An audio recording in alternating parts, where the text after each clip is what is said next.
Hello, this is Deborah Cohen, and welcome to A Story and a Song. And today's topic is a continuing topic from an article that I found in a magazine that I never read but happened to find AARP with Ringo Starr on the cover. And of course, if one of the Beatles is on the cover of any magazine, I still want to look at the Beatles.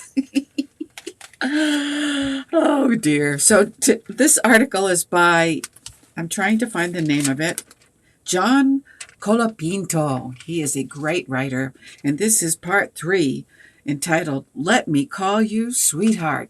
And it's actually about an amazing music therapist. So if this interests you, or an alternative healing for dementias, then try to set aside the next 30-ish minutes in a quiet place where you can take notes and enjoy this discussion. And I will be right back after this brief message.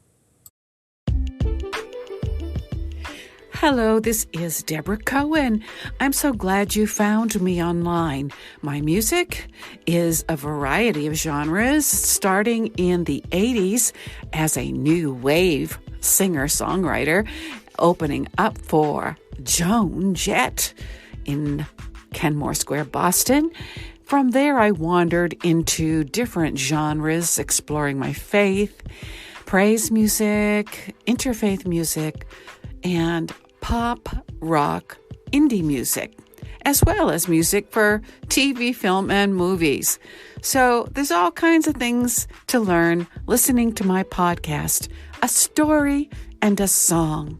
And I hope that you will enjoy the journey with me and that you will share what you hear. Thank you for listening.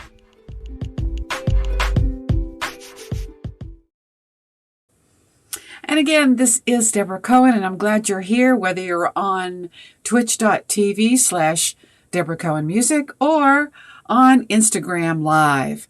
So I thank you for listening. This is going to be me sharing an article that was written by somebody else, John Colapinto.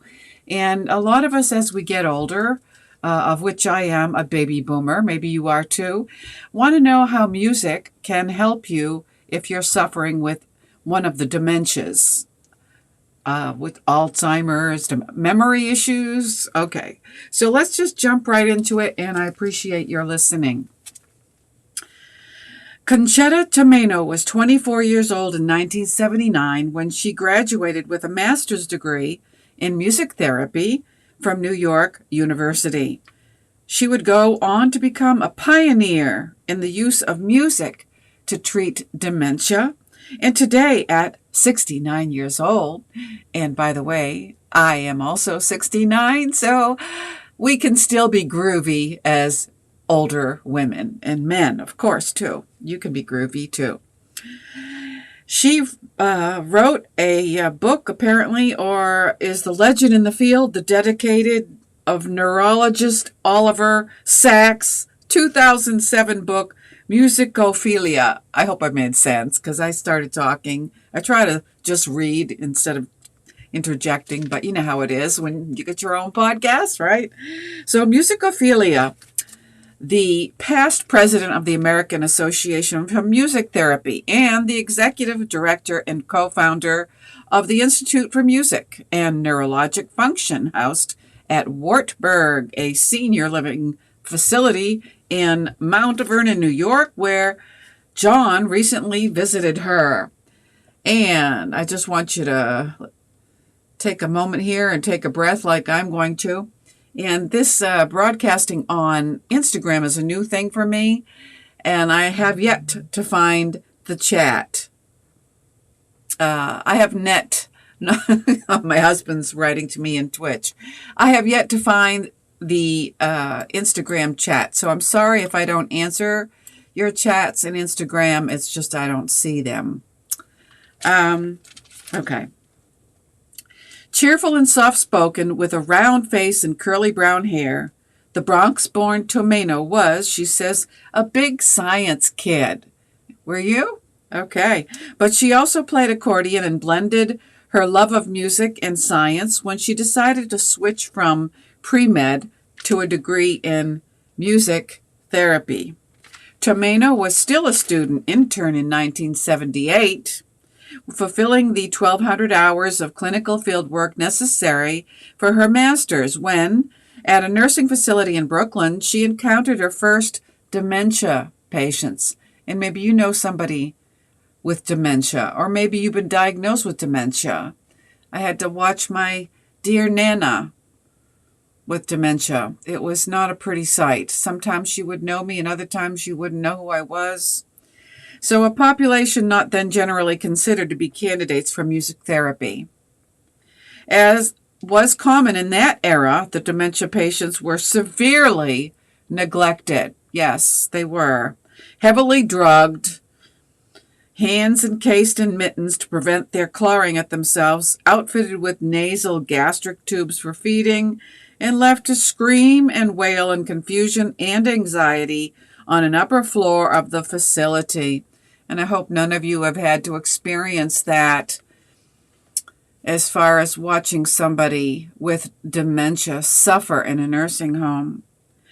Nobody went up there, Tomeno recalls. It was this horrible, horrible place. And I actually am seeing a chat stream on Instagram, and I've lost my chat on Twitch. So, hey, my GRKMM, it says hello. Thank you for watching, and let me know where you're watching from. Welcome.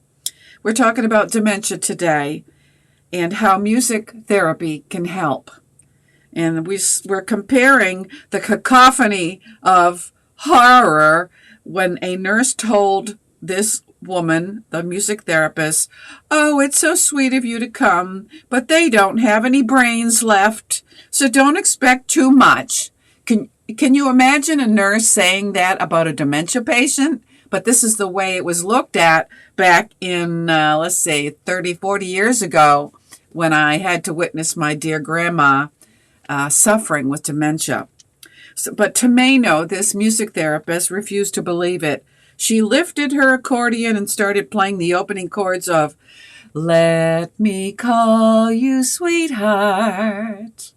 I'm in love with you." Oh, and isn't that great? A hit tune published in 1910 that became even more popular when Bing Crosby recorded it twice during the Depression and World War II. She began to sing, "Let me call you sweetheart, I'm in love with you." The noise stopped, she remembers. People opened their eyes. Half of them started singing along. Let me hear you whisper that you love me too. Okay, my GRKMM's been following for a long. Thank you. I appreciate that. And the nurse looked at Tomeno in shock. She said, "What just happened? Here we got these dementia people. All of a sudden they're singing, 'Let me call you sweetheart.' Can you believe it?" So the message so far is don't believe everything people tell you when it comes to illness. It's not the end of the road. 2 years later, Tomeno, the music therapist, was hired as the music therapist at Beth Abraham Hospital in the Bronx, where Oliver Sacks was a neurologist. He was already famous for his 1973 book, Awakenings, which chronicled his use of experimental drug L-Dopa to awaken patients who had been frozen for decades in a coma-like state from a virus called encephalitis lethargica. Tomeno saw an obvious parallel with dementia patients. So I said to Oliver, "Did you ever see this?" And he said, "No, show me." Sacks was floored. He said, "We got to look at this and figure out what the heck is going on." Welcome, Leora25. Through the 1980s, with Sachs' input, music therapist Tomeno studied the positive effects of music on the mood and memory of Beth Abraham's dementia patients. And we're talking about dementia here. The work drew increasing attention after the 1990 release of the movie ad of Awakenings, and reporters descended on Beth Abraham in search of new medical miracles. Do you believe in miracles? I believe there are still miracles. In a joint interview with the New York Times in 1991, Sachs called music a neurologic necessity. And Tomeno said that music could locate the lost personalities of dementia on a segment of the TV show 48 Hours, when she played a swing tune on her accordion for a near catatonic dementia patient who jumped out of his wheelchair. Yes, thank you, my GRKM. It started dancing. He had been in a dance act with his brother in his youth. The staff got really excited, Tomeno says, so the physician assistant would sing to him. The orderly would sing to him as they walked. He eventually went back home to his daughter. Don't you think this is great? Well, my GRKMM, he wants to meet me. Here I am, right here, in this podcast. So nice to meet you too. All right. We're talking about something that's very touching and close to home because of my Nana, who suffered with dementia and was left just to wait for her ticket home to heaven. But there's an alternative, and it's called music. And I am a musician. I hope that you know that. And this is why this excites me, because I can use my music as healing. And this is true. When I do sing publicly, people will tell me they cried when I was singing, not because it was ear-wrenching, but because it made them feel better, like my GRKMM is telling me. It heals within. Music is healing. So let's continue. 2 years after that, Tomeno convened the first ever conference on clinical applications of music in neurological rehab. The scientific and medical community was still on the fence about music and the brain. You know, some people are really slow to learn, even scientists. And we hope to push the dialogue. We had over 125 people show up, some from outside the country, and we needed to send some away. This gave Tomeno the momentum and the funding to help launch in 1995 Institute for Music and Neurologic Function at Beth Abraham. Since then, she has been an explosion. There has been an explosion of interest in the field of music and memory. So if you listen to my music, maybe it will trigger memory and help bring back the parts of your brain that you thought were dormant or lost. And there's still hope for you pot smokers that think that you fried your brains when you were a hippie in the 60s like I did. But guess what? You can build new neural pathways in your brain. And when you smoke pot, the scientists say that you only, let's see, what is it now? No, I'm just joking. You only use 10% of your brain and 90% is on reserve, says Einstein. So don't be lazy and think you're brain dead. Listen to your favorite music and awaken yourself. And look into this article. You shouldn't be this beautiful. What? Yes, music makes us beautiful. It awakens the soul inside of you. So let's continue. New neurals are good, says Marty. Wow. Hey, I got Twitch on my phone. This is so cool. Okay.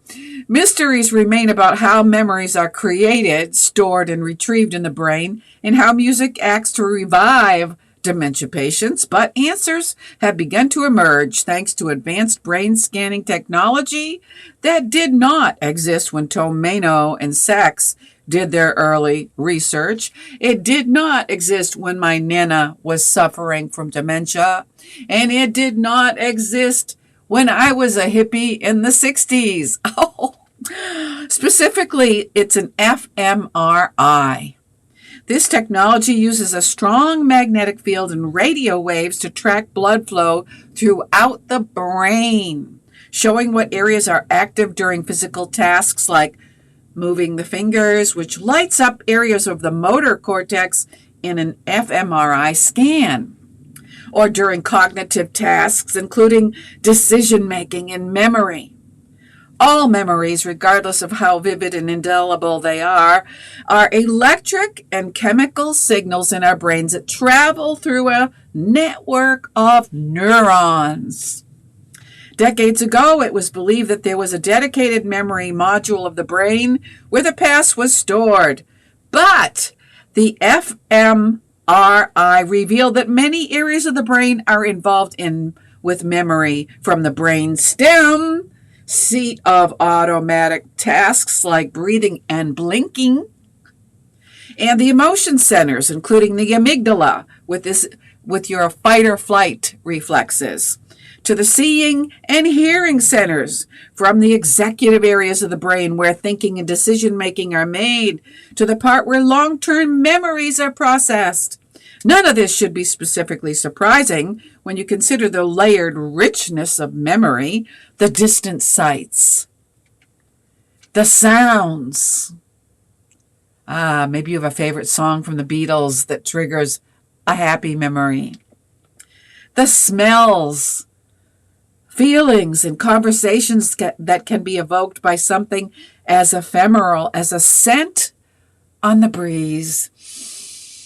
Oh, what's that smell? Memories begin with our five senses through our experience of the world. The memory that allows you to recognize your mother was first encoded when you were a baby, from seeing, hearing, and smelling her, sensory stimuli that resulted in the firing of neurons that wrote the memory Mom.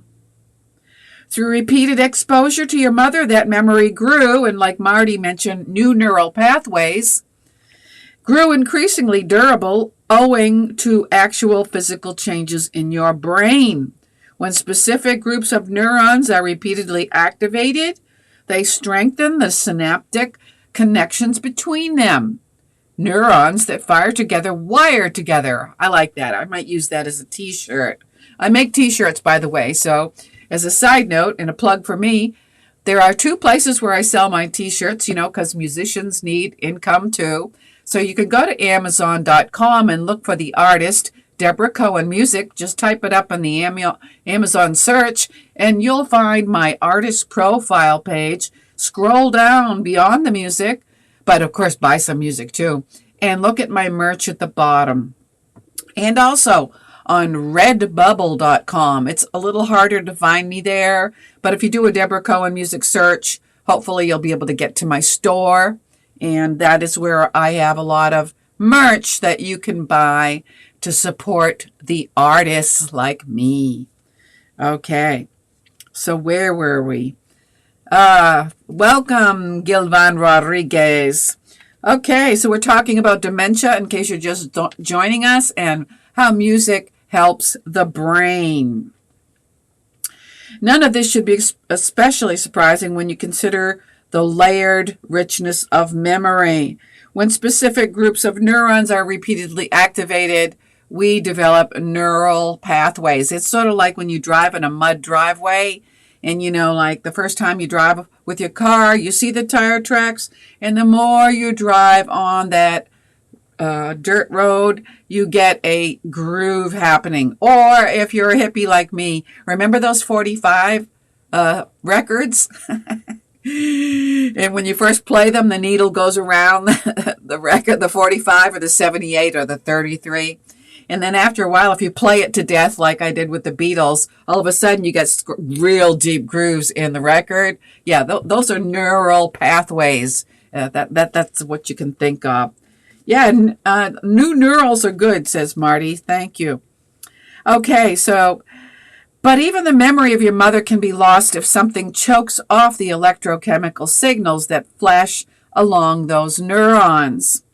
This is what is thought to occur with Alzheimer's disease. Certain brain waste products, so-called tau tangles and amyloid plaques, as well as other factors, the theory goes, can disrupt and destroy neurons and their connections, especially in the area of brain associated with memory, even as strong as the memory of your mom. Alzheimer's is progressive. As more brain cells die, more of the past vanishes. This is a horrible way to go. So I'm telling you that music therapy can alter your horrible fate in the dementias. Of all the attempts to hold on to memories in the face of this loss through drugs, through diet, through exercise, listen to this, music has proved to be among the most successful treatments. Again, fMRI offers a possible explanation for why listening to music, fMRI reveals, is like memory itself, a full brain workout, y'all. So when you listen to my music, Deborah Cohen music, you're getting a full brain workout. How about that? Oh, I like this. A wide distribution of brain structures light up, including the brain stem. Rousing classical music makes the pulse and blood pressure rise. Soothing lullabies make them drop. It also wakes up the brain structure of your motor center. These are the source of the irrepressible urges to tap the toe or bob the head in time with music. So I must have a good motor center, because even when I'm singing, I'm moving. And, like I used to sing in a choir, but I got tired of people telling me that were singing next to me, would you stop moving like that? You're distracting me. I'm like, get a grip on yourself, will you?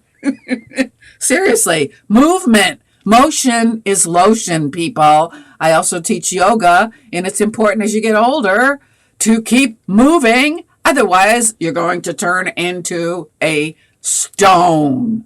No, not literally, okay? If you had a slant six engine, and I when I did powder puff mechanics in high school, I used to love working on my slant six. It was really easy to get to, not today like with all the computers and stuff. But I just get in there, and anyway, that has nothing to do with. Okay. Language centers, they light up to a song with lyrics we remember. Language. How many languages do you speak? Let's see now. I'll tell you how many I speak. I learned Finnish from my great Mumu in Finland. Silme. Let's see, how do we go? Silme, nena sua, gorvuduki, gesa yelga napa. Okay, there's one. Pig Latin, uye, understand, hey, ime. Latin, let's see. Dominus ubiscus, et cum spiritu tuo. Okay, French, je parle français, et toi? And let's see, Arabic, ana اتكلم عربي شوية شوية.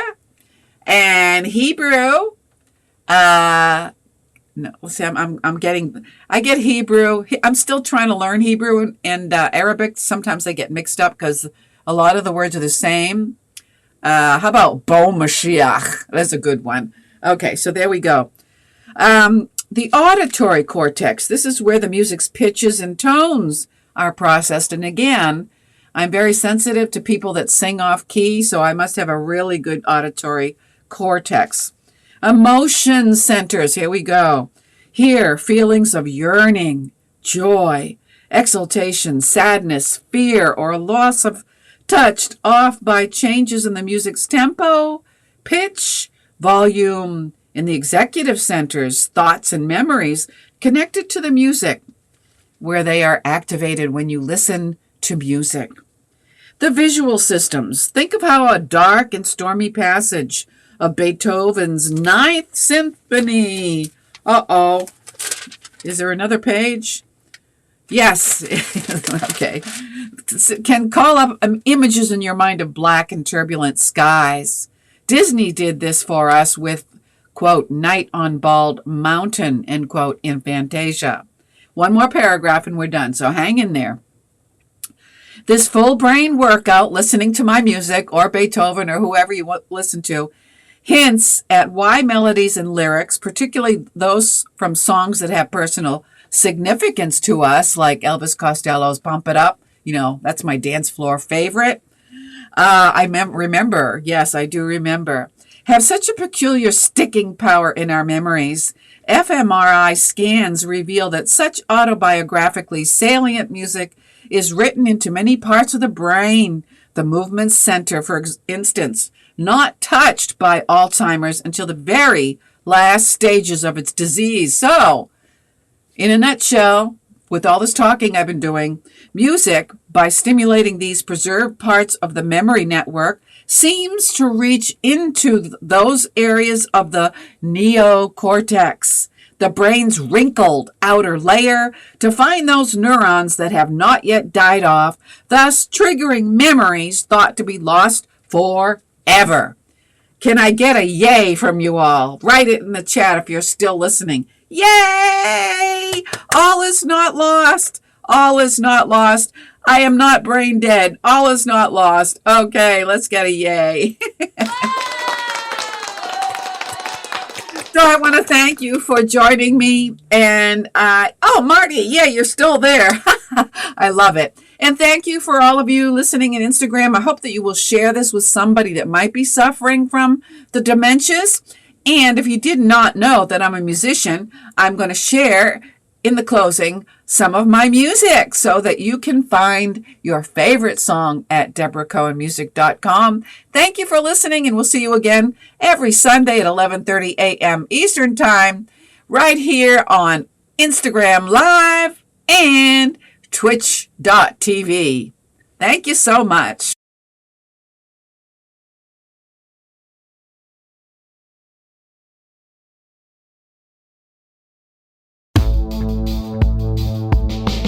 We are the people of the human race. Look at your brother now living in disgrace. Do you give him a hand from where on earth you stand? We all have needs in this disunity. People point fingers at their enemies, thinking of hurting one birth from the same seed. People